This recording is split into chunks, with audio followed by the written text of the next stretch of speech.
just the We're back, Tiger fans, bringing you episode 5 of TigerCast, the official podcast of Towson Athletics. I'm your host, Laura Leidig with the Towson Sports Network, and this week I'm bringing in a new voice from Towson Sports Network, Griffin Bass, as the co-host. Griffin, how's it going? I'm doing really well, Laura. Thank you for having me on. We're done with 2020. The Ravens are into the playoffs, so 2021's going pretty well so far. How are you doing? I'm doing good. I'm back in Towson, taking over in our class, and yep, the Ravens are in the playoffs, which is a big positive for us in Baltimore. So for our guest this week, we have Asia Goins. She is on the women's volleyball team. Asia, how's it going? I'm really good. Just happy to be on, and thank you for having me. Absolutely. We're glad you're here. To get things rolling, Asia, can you give the listeners some background, like your major, what year you are at Towson, why'd you choose Towson? Yeah, for sure. So I am currently a sophomore. I major in exercise science. My position on the volleyball team, I'm a DS libero. I'm pretty short. I'm like 5 foot, so I'm definitely the shortest person on the team. I definitely chose Towson. I was looking at a lot of other schools on the West and the East Coast. I'm from Indianapolis, Indiana, so being a Midwest girl, you don't see a whole lot of diversity. So once I got to the West Coast and the East Coast, I realized there's a lot more to offer, and just at Towson, especially with the staff and my teammates, there's so much diversity it has to offer. So it's definitely a big reason why I ended up where I am. So that leads me to my next question. How did you get into volleyball? How old were you when you started playing? So I probably was in the 3rd grade, like when I started playing. That was when I originally started like doing rec league volleyball. I don't really know why I chose it. It just seemed very interesting, something that a lot of my friends were doing. And then from then I just started to love the sport. Most of the teams I started off on were all losing teams. So kind of you would think I would want to quit, since probably wouldn't be that much fun losing every game. But I don't know, I just really liked the sport, and from then on I continued playing through travel and club, and then leading me now to college volleyball, which has been an amazing experience that I couldn't even ask for more from it. So you've been playing volleyball for forever, really, it sounds like. Are there any like pre-match rituals that you like maybe started and you stick with, or do you kind of just go with the flow before every match? Personally, probably not, but with like the Towson volleyball team, we love to do dance parties before every home game and away game. Definitely a big ritual of ours, and it's just a super fun time to get loose, kind of like our mini warm-up before we go out on the court from the locker rooms. And it's definitely a fun time to be in there and kind of just let loose and shake the nerves before the game. So last year, that was your freshman season. Towson won the CAA volleyball championship. So like, what was that season like, and what was one of your favorite moments from that season? Yeah, so coming in as a freshman, from my class, especially, none of us had really knew kind of what was on the line, especially just us coming into the program and kind of getting mixed in with the team. But pretty much the seniors kind of let us know that this was their year. We were going to make sure that we won. They'd been building for this for years now, and this was kind of our time. So kind of just them taking us in really set the standard for all of us and kind of the page we all needed to be on to make sure we had success. So at the time, thinking about it, it kind of was nerve-wracking. You have to get to the standard they're setting, and you're trying to get used to everything else just with college life. But I don't think I would change any of that. Like you said, we won, so it clearly worked. But one of the best moments, I think, especially for me, was just going to the NCAA tournament. I mean, a lot of people don't even get to experience that in their college career, and me just being a freshman, getting to go to Penn State to play, where a lot of people probably dream of playing there since they were little, is such a big deal. And it was a really big moment for all of us to take in, and kind of the first round of the tournament, going 5 sets with American, was definitely something fun that I'll remember for the rest of my time as a volleyball player. So you mentioned adjusting to college life. You were a freshman last year. Like, what obstacles or challenges did you face as a freshman, like, and also being a student athlete? Yeah, so just for being a student, obviously a lot of people is just time management. You take on a lot of course loads, a lot more work than you expect in high school. And I'd probably been pretty good with time management in high school personally, and just from playing club and going back and forth with that. But definitely college is another step in your time management, and you definitely have to be a certain type of organized person and kind of get yourself on your own schedule. So that was definitely a big thing for me.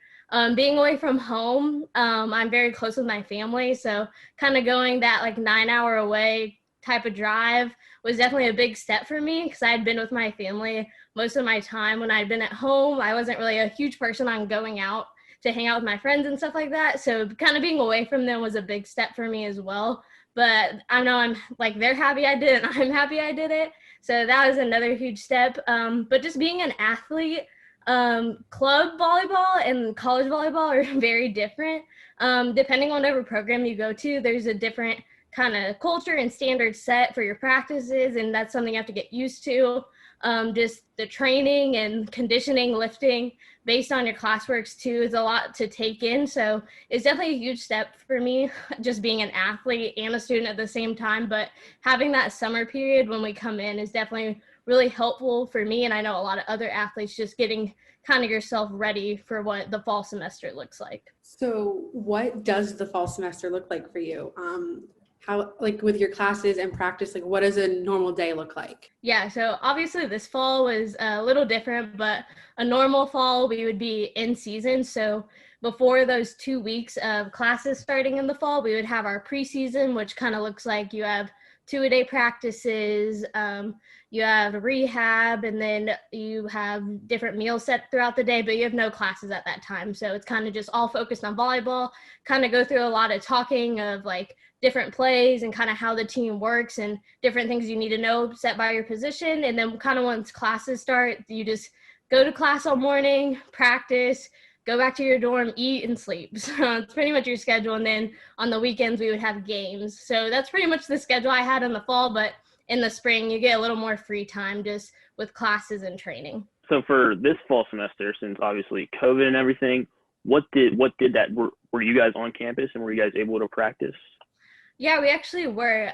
Being a sophomore, this was my first year getting to live off campus with a couple of my teammates. So that was a little different as well. We got to train and practice probably every single day, 2 hours of practice, 1 hour of either lifting or conditioning. Lifting and conditioning were a little different as well, just because of CDC guidelines, having to wear masks in the gym, definitely a whole new dynamic that none of us could have probably prepared for, not used to really. So that is definitely a big thing for all of us to get used to. So going into this season, what are your expectations and how have you been preparing? Yeah, so as a team, it's kind of just been set. The goal is to go back to back. Obviously, we're the coming in champs, and there's a big target on us. So that's obviously where we want to get back to. We want to keep pushing that pressure. If we get a chance to go to the tournament again, it would just be to get into the third round instead of stopping at the second. So yeah, more about this season and how this team's different from last year's, because as you mentioned, you guys had a lot of seniors that led the team last year. Who are you guys because now this team, and correct me if I'm wrong, you guys are you guys are much younger in terms of experience. So who are you guys kind of looking to as leaders on the team this season? Yeah, so definitely kind of just looking at the people we have still on our team. Like you said, there were a lot of seniors who filled those positions, but it's been pretty amazing, especially over the pandemic and this fall, and seeing people step up on the court and kind of get into those roles. I'd say right now, Lydia Weir, she was our leading middle, amazing person, amazing girl. She's definitely going to be one of our leaders on the court. And probably Emily Jerome, she's played since she's a freshman. She probably has the most experience on the court right now. So those would definitely be two of the biggest people that I would see being our leaders on the court for this season, having the most experience. Absolutely. Sounds good. I'm really excited to see what you guys do this season. So you mentioned your family, how close you are with family earlier, and your younger brother, who goes to like all the home games, and he's a big big talking. He's one of your biggest cheerleaders, really. So yeah. How did talk about him, and because you're from Indiana, how did he get down to Towson from Indiana? Yeah, so my dad is definitely big on just driving places. I remember since I've been so young, we drove everywhere. Club volleyball tournaments, we're driving, not really the flying type of family, especially with a family of 5, that's kind of expensive. So he definitely doesn't mind the drive to Towson. He says it's one of the easier ones he's had. So I guess that's good for me. But yeah, like my little brother is just so dedicated in every kind of way. He's loved watching volleyball since he was born. I mean, since me and my sister played, I guess that was all he really had to watch. But he loved coming to our games with the highs and the lows. He'd be right there with us.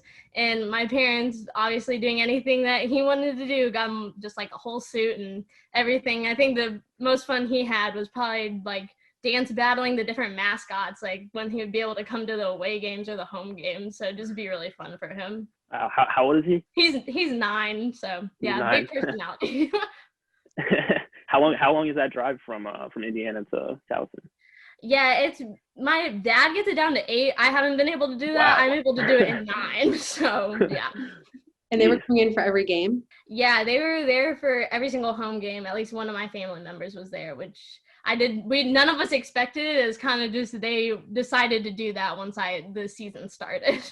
That's amazing that you have a support system like that. I remember when I was younger playing sports, having my family at the games just gives you a little group of fans, whether it's one or it's all 4. It's just a super positive thing when they're there. Yeah. I'm going to switch it up a little bit. So could you tell us a little bit about being an activist for racial inequality? You're one of the leaders for TU AIDE, and you have a beautifully written piece on the athletics page called Her Own Words. When did you start with TU AIDE, and what has that experience been like for you? Yeah, so that really started kind of during like George Floyd had just happened, a lot of protesting on the news, even in Indiana, a lot of protesting, and some of my teammates, we were kind of talking about it, but not really brought into the big scene of like our entire team. We were having virtual meetings like every week at this point because we weren't allowed back on campus, and that was kind of the only way our coaches could talk to us, and kind of that'd be our way of like interacting as we would if we were in the gym. And so when that all happened, it was just such a big hit home for me and a couple of the other players on the team. And it was just kind of at that point, we realized we needed to have like a conversation with the coaches. It wasn't really something that we could just get past. And it was a really hard conversation to have. I mean, none of us had a conversation with our coaches like that. I mean, obviously volleyball is a very predominantly white sport, but you don't really talk about it. It's just kind of there. And our coaches were actually very understanding of it, and they wanted to help in any kind of way, which is probably the best I could have asked for in that situation, because I know for a lot of people, the conversation could have went differently. And so they created an action plan for all of us, kind of how the team was going to get involved and how the team would educate themselves, which to me showed how much they really cared about us in the situation, and kind of just took our relationship with them as players and coaches to another level that I wouldn't have expected to have had with them. And so once we started talking about it, they were like, oh, would you guys want to do any kind of like group on campus? And all of us were like, yeah, I think that'd be a great idea. And so that kind of just put me in the driver's seat of where we wanted to go as a program and where we wanted to go in the athletics side of campus and that stuff. So that created TU AIDE. And we were kind of hoping for the fall that possibly there'd be a season, but once that got shut down, we realized everything was going to be virtual. It just was kind of like, well, what do we do now? Like, where do we go from this? And so that was where we started doing more virtual things, such as like social media, and kind of doing that stuff and posting that stuff out there, because after just that talk with my team, I realized a lot of people are really undereducated on what actually was happening, not even with just George Floyd, but the whole system in general. And I can't really blame people for that, because growing up in my household, that's something we talk about all the time, just naturally. But for other people, that's not really a conversation they need to have, because it doesn't affect them on a daily basis, which I don't blame anybody for, because if you don't know, then you don't know. And so once we had that conversation, I kind of wanted to be able to spread it more on social media and be able to do different pieces on how to educate people and how they can get more involved. And so that kind of led to TU AIDE and just kind of the initiatives we're trying to push out from the fall to now. Was TU AIDE the action plan that you guys came up with, or was there more to that plan? TU AIDE, yeah, was definitely one of the things we had on the action list. A couple other ones was just getting involved with like Black-owned businesses. We all watched the Khalif Browder story on Netflix together, and we would kind of have like discussions about it as a group. We read different books together about it and kind of just created this whole resources sheet from our coaches that we would give them information. They just generated the things that we needed. So those all kind of put together created our whole action list. What kind of response have you guys gotten with TU8? Have other teams obviously are getting involved as well, correct? Yeah, so we actually have a couple other student athletes on our committee. We have LaCaitlin Wright, who's a women's basketball player, a baseball player, a swimmer. So we try to get involved with different student athletes because obviously this is like more of a student athlete voice. We do want staff involved, but clearly it's going to start from the student athletes. But everybody's been super positive about it. And just the coverage it's gotten, not only within Towson, but also in the CAA. It's just been very helpful to know that not only are we doing this at Towson, but other people within the CAA also are trying to create their own things to create better change for everyone around. Absolutely. And I'm not the only one who is seeing how incredible the work is that you're doing, because you are on the CAA United for Change Executive Committee, and TU8 has been acknowledged by Pressbox Online's Best of 2020. So that has to be a good feeling knowing it's getting recognized and you're making a difference. Thank you. Yeah, it's really great. The TU8 stuff is just really incredible because it led to like getting the Best of 2020 honors from Pressbox. It's just really good, and I just got to keep up what you're doing because it's really great, and we all love watching you. Thank you. Well, that's a wrap on this week's episode, Tiger fans. You can actually follow TU8 and all the great work they're doing on Twitter at Towson_AIDE, AIDE. Thank you, Asia, for joining us. Tiger fans, you can catch Asia at Defensive Specialist this season for Towson Women's Volleyball. Also, want to give a quick shout out to Griffin for being a great co-host. Join us next week, Tiger fans, to enjoy another episode of TigerCast, where we take you beyond the game. For the Towson Sports Network, I'm Laura Leidick, and as always, go Tigers.